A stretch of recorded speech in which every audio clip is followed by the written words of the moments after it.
ayan. So, kakauwi ko lang ulit is ganito naman ang nakita ko. So, hindi ko alam kung bukang-buka na ba to o ano. Ayan. So, naka-open na sila.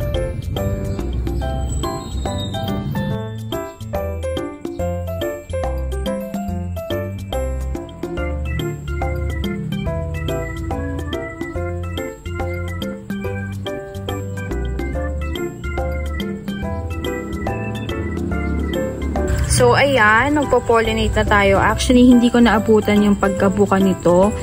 So, nagpa-parlor kasi ang person. Ayan, ayan tuloy. Hindi ko naabutan. Hindi ko alam kung hanggang ilang araw naglalas yung flower ng Astro. But it says 1 to 2 days. Yung iba sabi, usually a day lang. So, bukas sana try ko. Pero since naka-open na to, is i-pollinate na natin sila. Baka kasi magsara na to. Hindi na ako makapag-pollinate. Sayang naman. So, yun. Let's go. Pollinate na natin.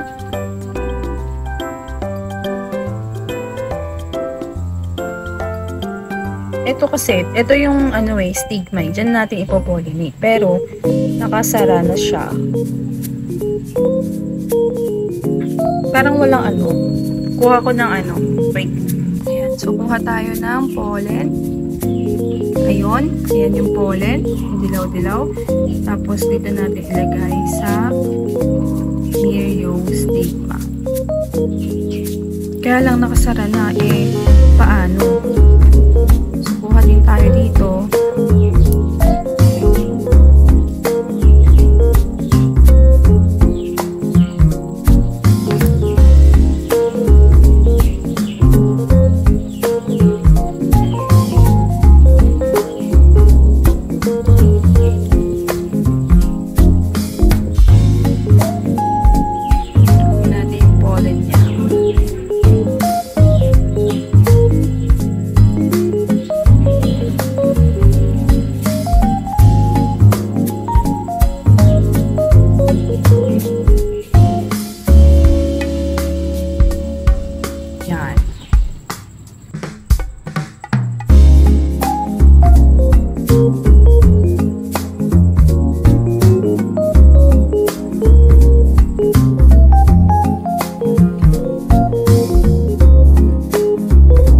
Ayan. So, it's the second day na nag-flower ito.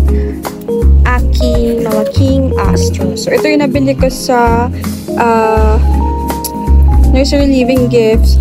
And, ayan na siya. Nag-flower na siya. So, may flower bud siya nung nabili ko. Pero, ito, nung nandun sa shaded area, hindi pa ganun bumubuka ng bongga yung, hindi pa siya nagpa-flower, yung flower bud niya is hindi ganun lumalabas. So, nung nilagay ko na dito sa morning sunlight, ayan, lumabas na. So, for the Astro, isa sa mga mapapayo ko kung gusto nyo na mag-bloom sila agad, put it on the morning sunlight and proper watering. So, kailangan meron silang watering palagi.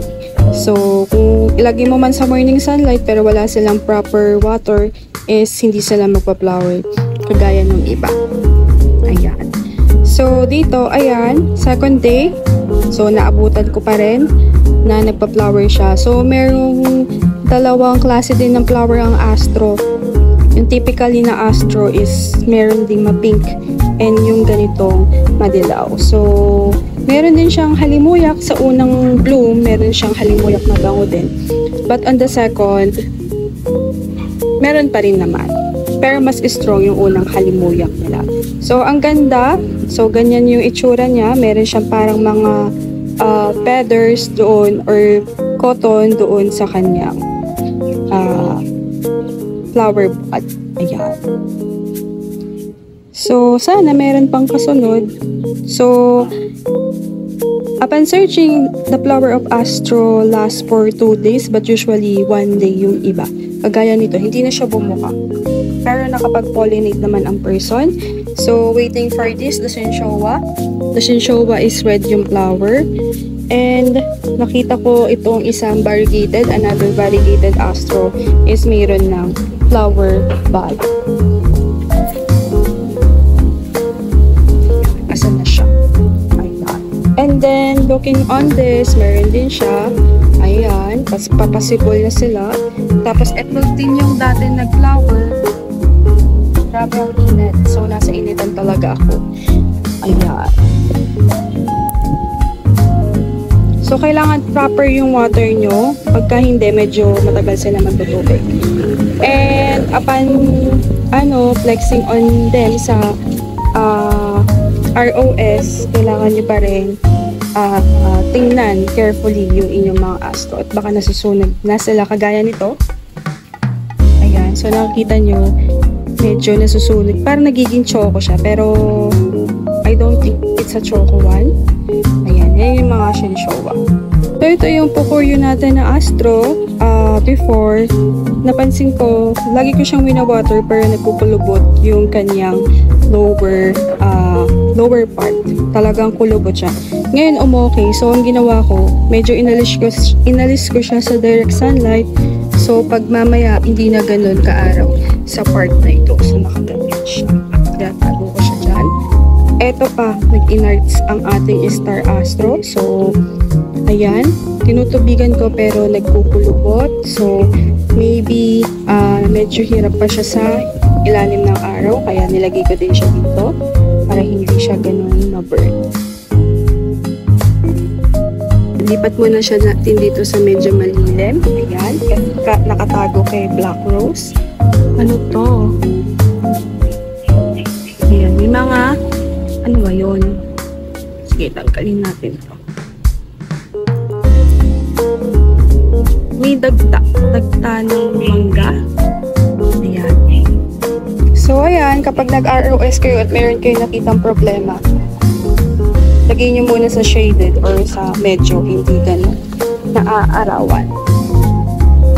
Ayan. So, dito naman, ito dati, ano na siya, yung kulubot na kulubot. Ngayon, wapak naman na siya. So, ganyan, pag na-hydrate nyo sila mabuti.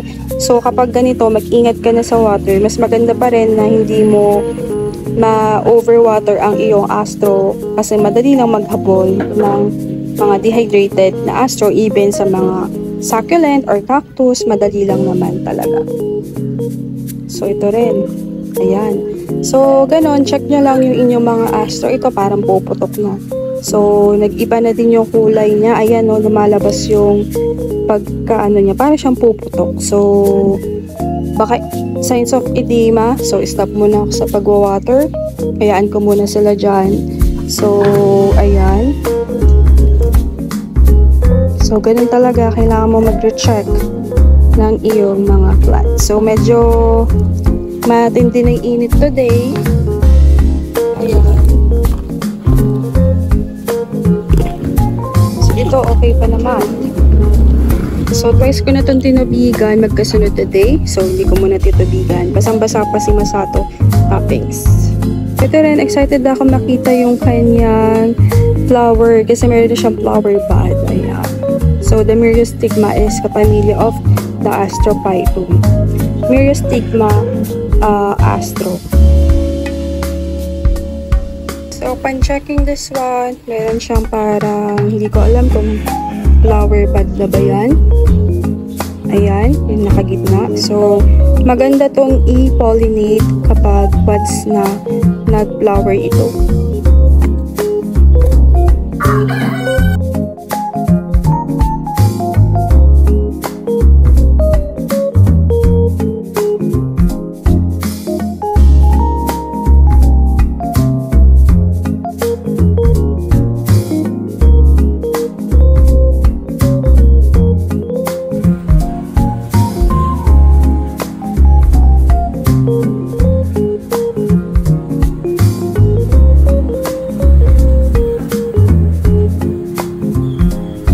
Ito din, malapit na. Ayan, tatlo. So, sabay-sabay. Apat actually. Yung tatlo na yun, for sure, sabay-sabay yan. And, malapit na din. Ayan. So, abangan-abangan. So, continue update lang tayo sa ating mga Astro and Mirio sa kanilang flowering blooming season. Ayan. Ayan. So, that's it for today. I hope that you enjoy kayo sa ating maikling update sa ating mga Astro. Yan, ang ganda talaga. So thank you for watching at everything na sa Twitch Succulent Love. Your Splendida saying, God bless po.